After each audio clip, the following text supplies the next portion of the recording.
Good morning प्यारे बच्चों, कैसे हो आप सब? अच्छे हो? Very good.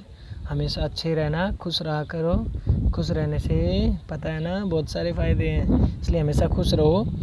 ठीक है नन्हे मुन्ने प्यारे बच्चों, आज हम आपके सामने इतिहास में लेसन नंबर 2 लेकर आए हैं। पीछे के जो चैप्टर हो चुके हैं ना, मुझे उम्मीद है कि उनसे आपको बहुत कुछ सीखने को मिला होगा। आज हम जो आपके सामने लेसन लेके आए हैं बहुत प्यारा सा लेसन है, नए राजा और उनके राज्य। जिन बच्चों ने पहले की वीडियो नहीं देखी है वो इस वीडियो के बाद उन वीडियो को ज़रूर देखें। जो बच्चे चैनल पर नए हैं वो सब्सक्राइब करें ताकि आपको अच्छी अच्छी प्यारी प्यारी वीडियो मिलती रहे और आपका सामाजिक अध्ययन अच्छे से चलता रहे। ठीक है, तो आज हम इस चैप्टर को शुरू करते हैं। देखिए, चैप्टर का पहला प्रश्न है अभ्यास में, त्रिपक्षीय संघर्ष में लगे पक्ष कौन कौन से थे? त्रि का मतलब होता तीन, त्रि का मतलब होता तीन पक्ष, यानी कि तीन अलग अलग पक्ष हो गए ना, वो संघर्ष में लगे हुए थे। कौन कौन से थे? गुज्जर प्रतिहार, राष्ट्रकूट और पाल। कौन कौन से थे? अभी मैंने बताया था ना, त्रि मतलब तीन पक्षीय पक्ष। कौन कौन से थे? गुज्जर प्रतिहार एक हो गया, राष्ट्रकूट दूसरा और तीसरा पाल। अब ये संघर्ष किस लिए कर रहे थे? त्रिपक्षीय संघर्ष में लगे थे। ये संघर्ष कर रहे थे, ये तीनों गंगा नदी घाटी में कन्नौज के नियंत्रण को लेकर संघर्ष करते थे। किस लिए? वे तीनों गंगा नदी घाटी में, कि गंगा नदी घाटी में जो कन्नौज का क्षेत्र था ना, उस पर अपना नियंत्रण यानी कि उस पर अपना कब्जा करना चाहते थे। इसलिए तीनों आपस में युद्ध यानी कि संघर्ष कर रहे थे। समझ आया? Very good. अगला प्रश्न देखिए, अगला प्रश्न है, चोल साम्राज्य में सभा की किसी समिति का, प्रश्न ध्यान से देखना, चोल साम्राज्य में सभा की किसी समिति का सदस्य बनने के लिए आवश्यक शर्तें क्या थी? कि मतलब जो चोल साम्राज्य था ना, उसमें मान लीजिए कोई सभा होती है। अब ऐसा तो होता नहीं सभा में सभी को बैठने दिया जाए, उस सभा की समिति का सदस्य भी बनना चाहिए। और सदस्य बनने के लिए कुछ चीज़ें ज़रूरी हैं जो उस व्यक्ति में होनी चाहिए। अब क्या क्या चीज़ें? वो उनके पास अपना घर होना चाहिए, उस व्यक्ति के पास क्या होना चाहिए? अपना घर। उन्हें वेदों का ज्ञान होना चाहिए, पता ना वेद हमारे कितने? 4। ठीक है। उनकी आयु कितनी होनी चाहिए? 35 से 70 वर्ष के बीच होनी चाहिए, और वह ईमानदार होना चाहिए। अगर ये चारों चीज़ें किसी एक व्यक्ति में होती हैं तो वह चोल साम्राज्य में सभा की समिति का सदस्य बन सकता है। समझ आया? अगला प्रश्न, चाहमानों के नियंत्रण में आने वाले 2 प्रमुख नगर कौन से थे? चाहमानों के नियंत्रण में आने वाले 2 प्रमुख नगर, एक तो था इंद्रप्रस्थ और दूसरा कन्नौज। कौन कौन से? इंद्रप्रस्थ, इंद्रप्रस्थ पता है किसका नाम है? पहले दिल्ली का नाम था इंद्रप्रस्थ। ठीक है। और कन्नौज, ये 2 क्षेत्र चाहमानों के नियंत्रण में आते थे। अगला प्रश्न है, राष्ट्रकूट कैसे शक्तिशाली बने? राष्ट्रकूट कैसे शक्तिशाली बने? देखना, अब ज़्यादा बड़ी कहानी नहीं है, छोटी सी है। आरंभ में वे कर्नाटक के चालुक्य राजाओं के अधीन थे। राष्ट्रकूट शुरुआत में क्या थे? कर्नाटक के जो चालुक्य राजा थे ना, उनके गुलाम थे वो। कौन? राष्ट्रकूट गुलाम थे कर्नाटक के चालुक्य राजाओं के। ठीक है। 18वीं सदी के मध्य राष्ट्रकूट का प्रधान, अब राष्ट्रकूट का प्रधान था दंती दुर्ग। कब? 18वीं सदी में राष्ट्रकूट का प्रधान था दंती दुर्ग, ने अपने चालुक्य स्वामी की अधीनता को अस्वीकार कर दिया, कि उसने अपने मालिक की गुलामी को अस्वीकार यानी कि मना कर दिया कि मैं तेरा गुलाम नहीं बनूंगा, और अपने स्वामी को हरा दिया। फिर उसने क्या किया? अपने स्वामी से युद्ध किया और उसको हरा दिया। किसने? दंती दुर्ग ने हरा दिया। फिर उसने हिरण्यगर्भ नामक एक अनुष्ठान किया। उसने एक अनुष्ठान मतलब एक बहुत बड़ा यज्ञ किया। कौन सा? हिरण्यगर्भ एक अनुष्ठान किया और वह शक्तिशाली हो गया। समझ आया? ठीक है, वेरी गुड। अगला प्रश्न है, तमिल क्षेत्र में किसी तरह की सिंचाई व्यवस्था का विकास हुआ? किस तरह? तमिल क्षेत्र में किस तरह सिंचाई व्यवस्था का विकास हुआ? सिंचाई किस लिए की जाती है बच्चों? खेती करने के लिए। किस लिए करते हैं? खेती करने के लिए। अब इसमें देखना, उत्तर है पहला, कुछ क्षेत्रों में कुएं खोदे गए। अब पानी चाहिए ना हमें, तो कुएं खोदे गए। कई क्षेत्रों में नहरों से सिंचाई होती थी, कि कई क्षेत्रों में नहरों का सहारा लिया जाता था सिंचाई करने के लिए, यानी कि वहाँ नहरों से पानी लिया जाता था कि खेतों में सिंचाई कर सकें। और थर्ड है, कुछ जगह वर्षा जल संग्रहण से होती थी, मतलब कुछ जगह क्या करते थे लोग, वर्षा का पानी इकट्ठा करते थे और उसका प्रयोग किस लिए करते थे, सिंचाई के लिए। समझ आया।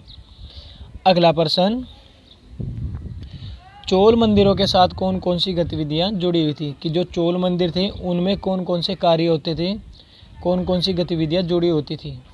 गतिविधियों का अर्थ होता है कार्य। ठीक है, देखिए ये मंदिर आर्थिक और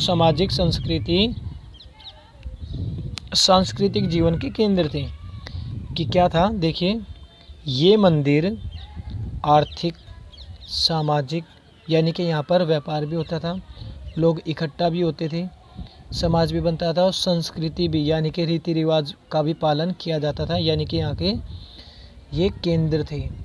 यानी कि इन मंदिरों में क्या क्या होता था, आर्थिक क्रियाएं, सामाजिक क्रियाएं और सांस्कृतिक क्रियाएं।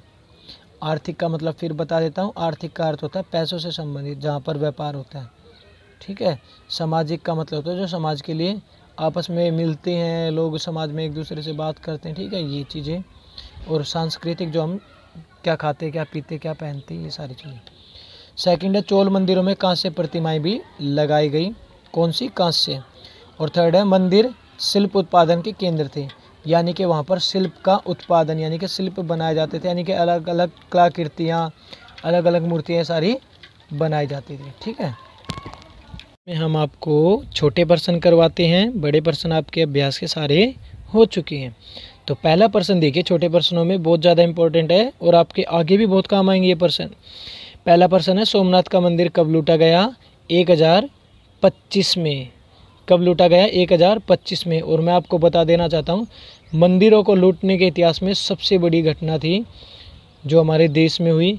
अब मैं आप बच्चों से ये पूछना चाहता हूँ कि सोमनाथ का मंदिर किस राज्य में है, तो प्लीज़ कमेंट बॉक्स में इसका आंसर ज़रूर दें।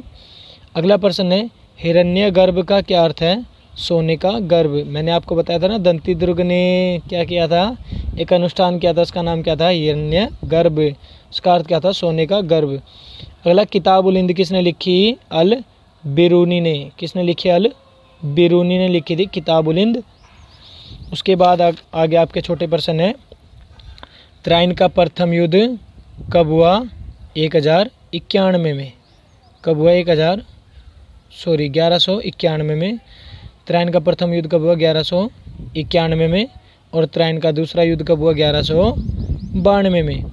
ठीक है, त्राइन का प्रथम युद्ध 1191 में और उसके अगले साल ही त्राइन का दूसरा युद्ध भी हुआ 1192 में। त्राइन का प्रथम युद्ध किस किस के बीच हुआ था, पृथ्वीराज चौहान और मोहम्मद गोरी के बीच। और मैं आपको बता देता हूँ कि पृथ्वीराज चौहान इस युद्ध में जीत गए थे।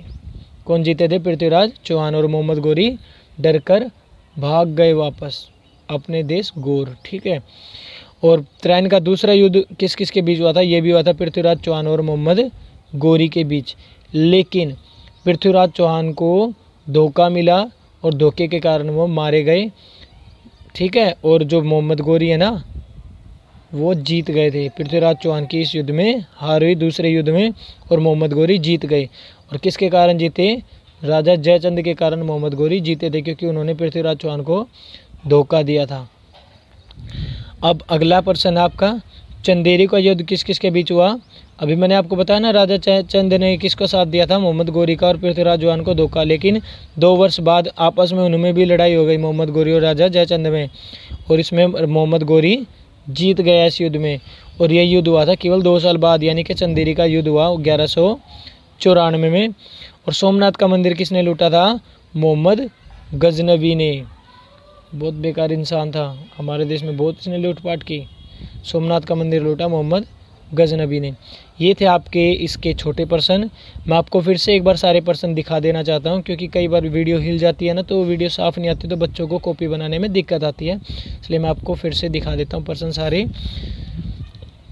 देखिए, आपके पहला प्रश्न था, अगर आप कॉपी बनाते हो ना, तो वीडियो को वहीं रोक लिया करो, जैसे अभी मैं आपको दिखा रहा हूँ, वीडियो को रोक कर तसल्ली से कॉपी में लिख लो। ठीक है, उसके बाद देखिए सेकंड प्रश्न आपका और थर्ड पर्सन। साफ दिखाई दे रहा होगा ना बच्चों? Very good. ठीक है, उसके बाद आपका क्वेश्चन नंबर 4, राष्ट्रकूट कैसे शक्तिशाली बने, इसके बारे में। ठीक है, अच्छे से अपनी फेयर नोटबुक बनाना ताकि आपको बाद में दोबारा ना बनानी पड़े। उसके बाद आपका देखिए 5वां प्रश्न, तमिल क्षेत्र में किस तरह की सिंचाई व्यवस्था का विकास हुआ, दिखाई दे रहा है? Very good. वीडियो को रोककर कॉपी बना लेना अपनी। ठीक है। 6वां प्रश्न, चोल मंदिरों के साथ कौन कौन सी गतिविधियां जुड़ी हुई थी, ये थे आपके अभ्यास के प्रश्न। उसके बाद कुछ छोटे प्रश्न करवाए हैं मैंने आपको, वो देख लेना। ठीक है। उसके बाद आपके ये छोटे प्रश्न, त्रिन का प्रथम युद्ध 1191, दूसरा 1192, प्रथम युद्ध जीता पृथ्वीराज चौहान ने, दूसरा युद्ध जीता मोहम्मद गौरी ने। ठीक है। फिर चंदेरी का युद्ध हुआ मोहम्मद गौरी राजा जयचंद के बीच, कौन जीता? मोहम्मद गौरी, जयचंद की हार हुई। चंदेरी का युद्ध 1194 में हुआ और सोमनाथ का मंदिर मोहम्मद गजनवी ने लूटा। ये थे आपका लेसन नंबर 2। उम्मीद करता हूँ आप सब बच्चों को अच्छे से समझ आया होगा। और अगर वीडियो अच्छी लगे तो प्लीज़ प्लीज़ प्लीज़ प्लीज़ एक प्यारा सा कमेंट ज़रूर किया करो। अगर आपका कोई डाउट हो तो भी आप कमेंट किया करो ताकि मैं आपका वो डाउट क्लियर कर सकूँ। जो चैनल पर नए हैं बच्चे वो सब्सक्राइब करें, वीडियो को ज़्यादा से ज़्यादा शेयर किया करो ताकि ज़्यादा से ज़्यादा बच्चों की मदद हो सके, ज़्यादा से ज़्यादा बच्चे अपना अध्ययन कर सके, ज़्यादा से ज़्यादा बच्चे अपनी नोटबुक बना सकें। और हाँ, अपने आसपास सफाई का ध्यान ज़रूर रखें ताकि उनसे फैलने वाले कीटाणु आपके पास ना आ पाएँ। और घर में रहें, सुरक्षित रहें, अपने माता पिता सभी का ध्यान रखें, सभी का आदर करें, सभी को प्यार करें। इसी के साथ मैं अपनी वीडियो को समाप्त करता हूँ। जय हिंद, जय भारत।